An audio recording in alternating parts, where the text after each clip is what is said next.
नमस्कार दोस्तों, मैं विनय कुमार। हमारे YouTube चैनल पर आपका स्वागत है। आज आप लोगों के लिए क्लास 10th का चैप्टर नंबर 4 भारत में राष्ट्रवाद लाए हैं। चलिए शुरू करते हैं। पहले क्या भारत में राष्ट्रवाद, तो पहले भी आप लोग पढ़ चुके होंगे। राष्ट्रवाद है क्या? राष्ट्रवाद क्या है? तो राष्ट्रवाद जो है, अपने कोई भी व्यक्ति अपने देश के प्रति प्रेम, स्नेह, ये सब जो भावना आती है उसी को हम क्या बोलते हैं? राष्ट्रवाद। क्या बोलते हैं? राष्ट्रवाद। यानी कोई भी व्यक्ति अपने देश के प्रति प्रेम, स्नेह, गर्व की जो भावना आती है उसी को हम क्या बोलते हैं? राष्ट्रवाद। क्या बोलते हैं? राष्ट्रवाद। ठीक है। तो 19वीं शताब्दी तक, कब? 19वीं शताब्दी तक, 19वीं शताब्दी तक भारत के जितने भी रियासत थे सभी पर अंग्रेजों का अधिकार हो गया। 19वीं शताब्दी तक भारत के सभी रियासत पर अंग्रेजों का अधिकार था। अंग्रेजों का अधिकार, रियासत मतलब छोटे छोटे राज्य। ठीक है, पहले छोटे छोटे राज्यों में विभक्त था। तो 19वीं शताब्दी तक भारत के जितने भी छोटे छोटे रियासत थे सभी पर अंग्रेजों का क्या हो गया? अधिकार हो गया। अब जब अधिकार हो जाता है तो क्या करता है?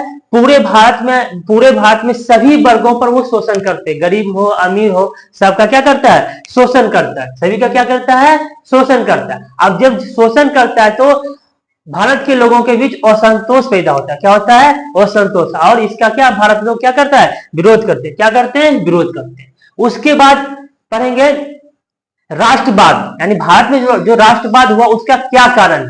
भारत में राष्ट्रवाद का कारण क्या है? भारत में राष्ट्रवाद के कारण, राष्ट्रवाद के कारण।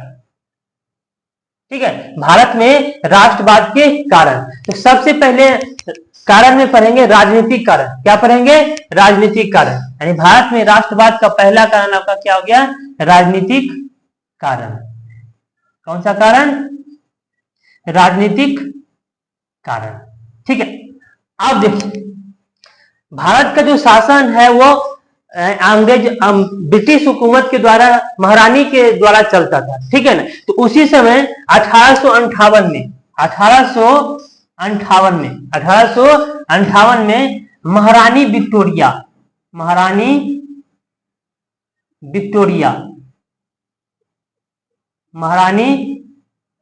विक्टोरिया का घोषणा पत्र जारी होता है। घोषणा पत्र जारी होता है। ठीक है, घोषणा पत्र जारी होता है। आपसे क्वेश्चन भी पूछा जाएगा कि महारानी विक्टोरिया का घोषणा पत्र कब जारी किया गया? 1858 में। कब? 1858 में जारी किया गया।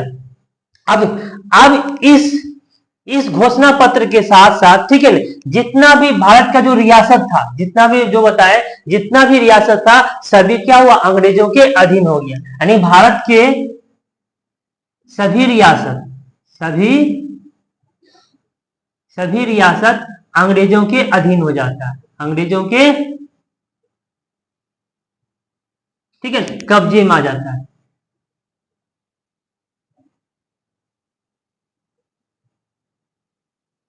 ठीक है।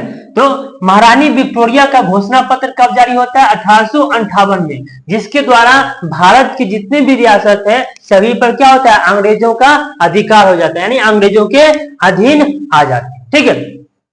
जब क्या होता है, जब अंग्रेजों के अधीन भारत का जो रियासत सभी अधिकार में चला जाता है, तब क्या है? शासन जो है इसके द्वारा चलने लगा। तो इस तरह जब अंग्रेज भारत में शासन करने लगे तो अपना, ठीक है ना, अपना अधिनियम पारित करें, अपना कानून लगाने लगे। ठीक है। तो उसी समय एक वायसराय था, वायसराय, जिनका नाम है लॉर्ड लिटन।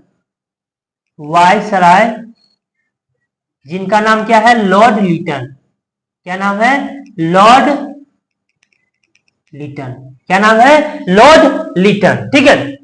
अब लॉर्ड लिटन क्या करता है, एक अधिनियम लाता है, वर्नाकुलर प्रेस एक्ट। क्या नाम है, वर्नाकुलर प्रेस एक्ट। कौन सा एक्ट, वर्नाकुलर प्रेस एक्ट।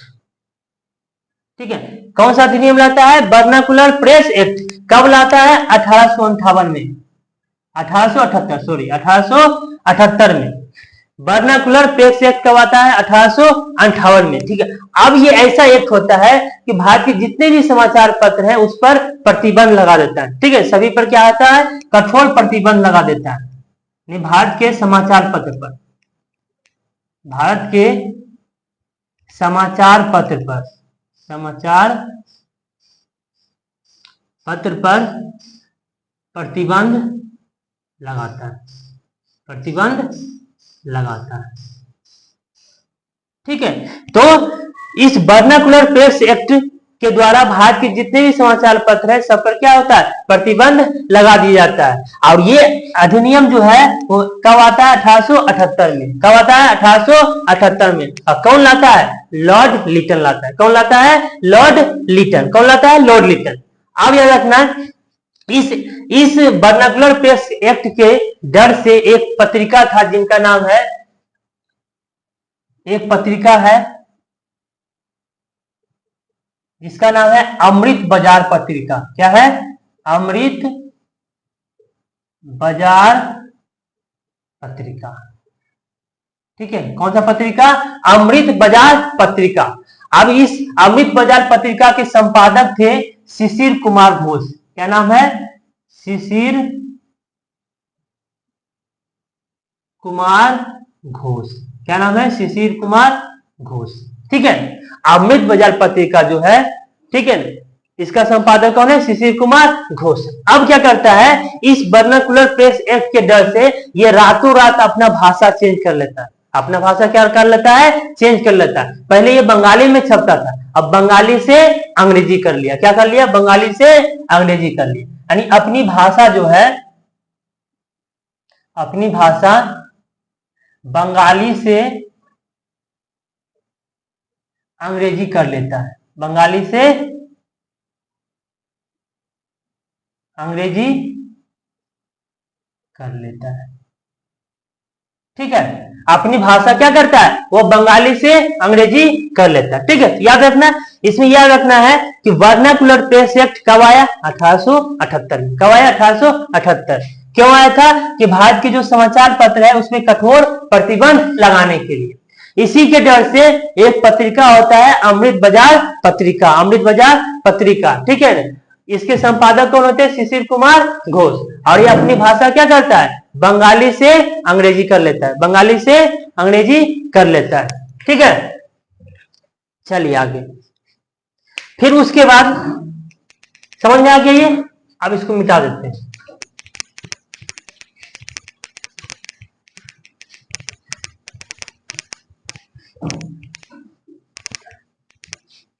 चलिए, उसके बाद एक एक एक्ट और आता है 1879 में। कब, 1879 में ये एक्ट आता है, इसका नाम होता है आर्म्स एक्ट। कौन सा एक्ट, आर्म्स एक्ट। क्या नाम है इसका, आर्म्स एक्ट। ठीक है, और ये भी किसने लाया था, लॉर्ड लिटन ही लाया था। कौन लाया था, लॉर्ड लिटन के द्वारा। किसके द्वारा, लॉर्ड लिटन। लॉर्ड लिटन जो था उसमें वायसराय था, भारत का क्या था, वायसराय था। कौन सा एक्ट बोले, आर्म्स एक्ट। कब आया था, 1879। अब ये आर्म्स एक्ट ऐसा एक्ट था जिसमें जो है कोई भी भारतीय व्यक्ति अपनी सुरक्षा के लिए अस्त्र शस्त्र नहीं रख सकता था। यानी कोई भी भारतीय व्यक्ति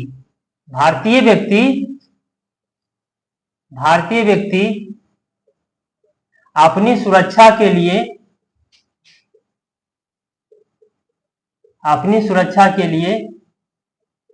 अस्त्र शस्त्र नहीं रख सकता था। अस्त्र शस्त्र पर प्रतिबंध लगा दिया, अस्त्र शस्त्र रखने पर प्रतिबंध लगा दिया, रखने पर प्रतिबंध लगा दिया। ठीक है, मतलब ये आर्म्स एक्ट जो है, इस एक्ट के तहत क्या होता है, कोई भी भारतीय व्यक्ति अपनी सुरक्षा के लिए अस्त्र शस्त्र को नहीं रख सकता था, मतलब उस पर प्रतिबंध लगा दिया गया। कौन सा एक्ट होता है, आर्म्स एक्ट। क्या होता है, आर्म्स एक्ट। कब आया, 1879 में। कब आया, 1879 में। किसके द्वारा लाया गया, लॉर्ड लिटन के द्वारा। किसके द्वारा, लॉर्ड लिटन के द्वारा। चलिए आगे, उसके बाद एक और बिल आता है जिसका नाम है इल्बर्ट बिल। एक बिल आता है इल्बर्ट बिल। कौन सा बिल है, इल्बर्ट बिल। कब आया था, 1883 में। 1883। कौन सा बिल है, इल्बर्ट बिल 1883। और ये जो लाया था तो उस समय गवर्नर कौन था, वायसराय लॉर्ड रिपन। क्या नाम है, लॉर्ड रिपन। ठीक है, तो इल्बर्ट बिल कब आया, 1883 में आया। किसने लाया था, लॉर्ड रिपन के द्वारा। किसके द्वारा, लॉर्ड रिपन के द्वारा। आप देखो ये ऐसा बिल था, ये जो बिल लाया गया लॉर्ड रिपन के द्वारा, ये अच्छा व्यक्ति था। ठीक है, तो ये इस बिल के अनुसार कोई भी भारतीय जज यूरोपीय व्यक्ति का मुकदमा देख सकता था। यानी भारतीय जज, ठीक है, भारतीय जज यूरोपीय व्यक्ति का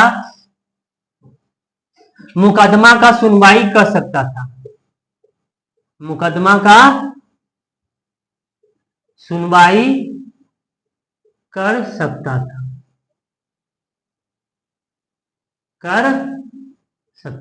मतलब कोई भी भारतीय जज या न्यायाधीश जो है वो यूरोपीय व्यक्ति का मुकदमा का सुनवाई कर सकता था। अब क्या हुआ, पहले जो होता था कि जो भी यूरोपीय व्यक्ति का मुकदमा होता था तो वो यूरोपीय जज उसको देखता था। ठीक है, उसको सुनवाई कौन करता था, यूरोपीय जज। लेकिन ये जो लॉर्ड रिपन आया, ये कहा कि भारतीय जज भी यूरोपीय व्यक्ति का सुनवाई कर सकता है।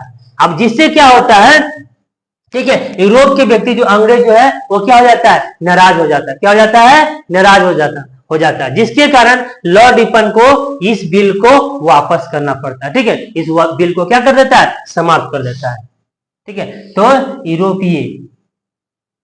यूरोपीय लोग क्या हो जाते हैं, नाराज हो जाते हैं। यूरोपीय लोग क्या हो जाते हैं, नाराज हो जाते हैं।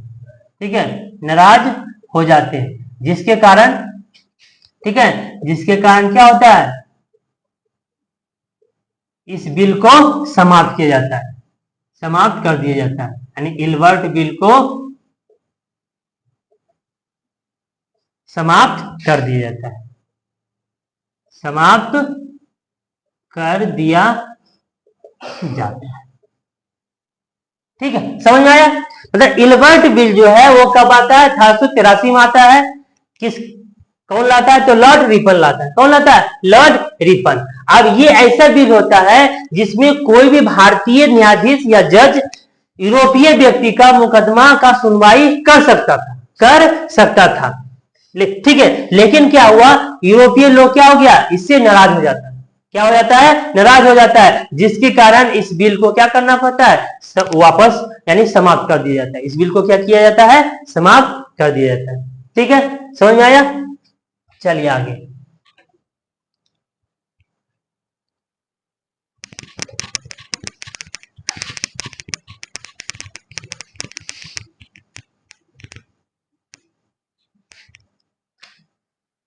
चलिए उसके बाद 1899 में, कब, 1899 में एक और अधिनियम आता है, Calcutta corporation act. Calcutta corporation act. कौन सा एक्ट, 1899 में कौन सा एक्ट आता है, कलकत्ता कॉरपोरेशन एक्ट। कौन सा एक्ट, कलकत्ता कॉरपोरेशन एक्ट। ठीक है, ये किसके समय में आता है, तो इस समय वायसराय होता है लॉर्ड कर्जन। कौन होता है, लॉर्ड कर्जन। ठीक है, क्वेश्चन पूछा जाएगा कि कलकत्ता कॉरपोरेशन एक्ट जो है वो किसके समय में लाया गया, लॉर्ड कर्जन के समय में, लॉर्ड कर्जन के समय में। अब क्या होता है, इस एक्ट के तहत, ठीक है, कलकत्ता कॉरपोरेशन एक्ट के तहत जो नगर पालिका का जो चुनाव होता था ना, नगर पालिका का चुनाव, अब इसमें क्या होता था, कुछ सदस्य निर्वाचित होता था और कुछ सदस्यों को ऑटोमेटिक चुन लिया जाता था। अब ये जो अधिनियम आता है कॉर्पोरेशन एक्ट, इसमें क्या होता है कि जो निर्वाचन के सदस्यों की जो संख्या होती है उसको कम किया जाता है। क्या कर दिया जाता है, कम कर दिया जाता है। यानी निर्वाचित सदस्यों की संख्या, निर्वाचित सदस्यों की संख्या को क्या करता है, कम कर देता है। क्या करता है, कम कर देता है। ठीक है, यानी निर्वाचित सदस्यों की संख्या क्या करता है, कम कर देता है। लेकिन गैर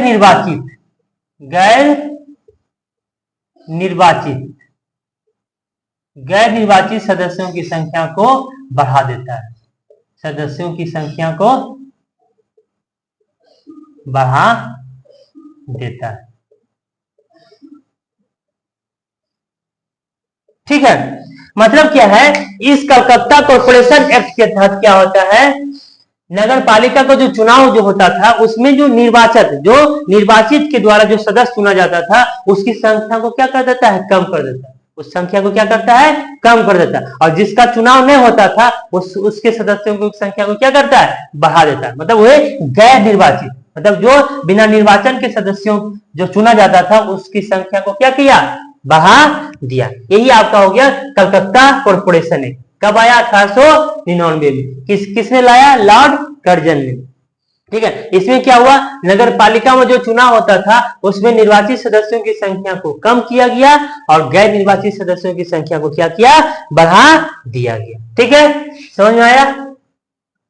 अब आइए, फिर उसके बाद आया एक अधिनियम, विश्वविद्यालय अधिनियम। कौन सा अधिनियम, विश्वविद्यालय अधिनियम। विश्वविद्यालय अधिनियम, विश्वविद्यालय अधिनियम, विश्वविद्यालय अधिनियम। ठीक है, तो विश्वविद्यालय अधिनियम कब आता है, 1904 में। कब आता है, 1904। ठीक है, क्वेश्चन पूछेगा विश्वविद्यालय अधिनियम कब आया, 1904 में। किसके समय में आया, लॉर्ड कर्जन के समय में। किसके समय में, लॉर्ड कर्जन के समय। विश्वविद्यालय अधिनियम जो है वो कौन लाया था, लॉर्ड कर्जन लाया था। कौन लाया था, लॉर्ड कर्जन। अब ये जो अधिनियम आया, इस अधिनियम के तहत, ठीक है, भारत के विश्वविद्यालय, जो भी विश्वविद्यालय थे उस पर सरकारी प्रतिबंध को क्या किया गया, बढ़ा दिया गया। यानी कि क्या किया, सरकारी दबाव को, सरकारी जो नियंत्रण होता था उसको क्या किया, बढ़ा दिया गया। मतलब जो भी विश्वविद्यालय थे, ठीक है, भारत के जो भी यूनिवर्सिटी या विश्वविद्यालय जो थे उस पर क्या किया गया, नियंत्रण को बढ़ा दिया गया। ठीक है, अंग्रेजी नियंत्रण को,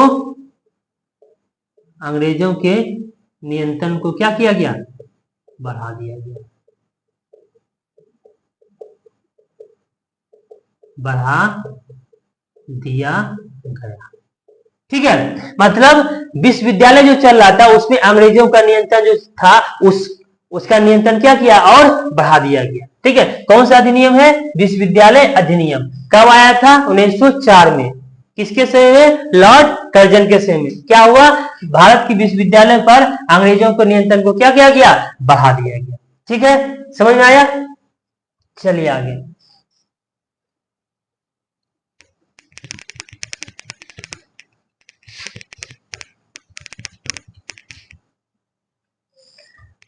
अब आइए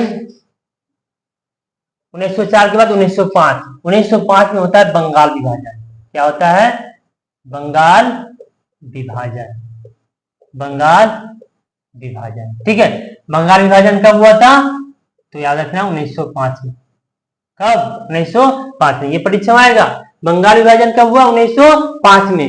किसके समय में हुआ, तो लॉर्ड कर्जन के समय में। किसके समय में, लॉर्ड कर्जन के समय में। ठीक है, किसके समय में आया, लॉर्ड कर्जन के समय में। यानी बंगाल विभाजन जो है वो कब होता है, 1905 में। किसके समय में, लॉर्ड कर्जन के समय में। अब क्या होता है, बंगाल विभाजन जो होता है वो सांप्रदायिकता के आधार पर, मतलब धर्म के आधार पर बंगाल का विभाजन किया जाता है। किस आधार पर, सांप्रदायिकता के आधार पर, सांप्रदायिकता। सांप्रदायिकता के आधार पर, ठीक है, बंगाल का विभाजन किया जाता है। यानी सांप्रदायिकता मतलब धर्म के आधार पर इसका विभाजन किया जाता है, ठीक है। अब जब धर्म के आधार पर विभाजन किया जाता है तो भारत के लोग क्या करते हैं, इसका विरोध करते हैं। क्या करते हैं, विरोध करते हैं, ठीक है। अब विरोध करने के बाद लास्टली 1906 साल के बाद, कब, 6 साल के बाद 1911 में, कब, 1911 में, ठीक है, इस बंगाल विभाजन के विरोध भारत के लोग आवाज उठाते हैं, इसका विरोध करते हैं। तो बाद में 1911 में, कब, 1911 में बंगाल विभाजन को क्या किया जाता है, रद्द कर दिया जाता है। बंगाल विभाजन को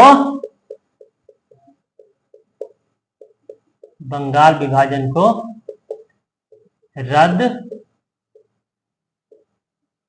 कर दिया जाता है,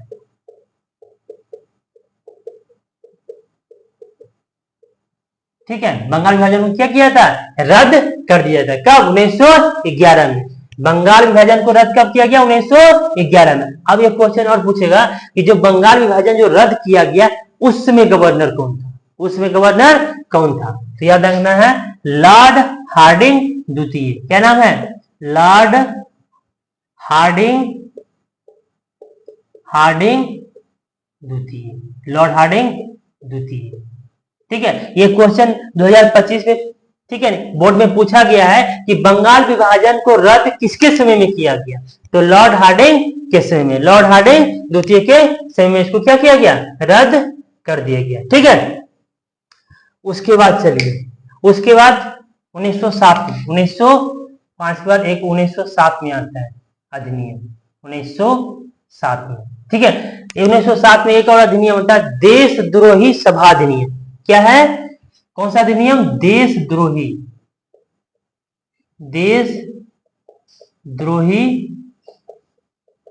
सभा अधिनियम,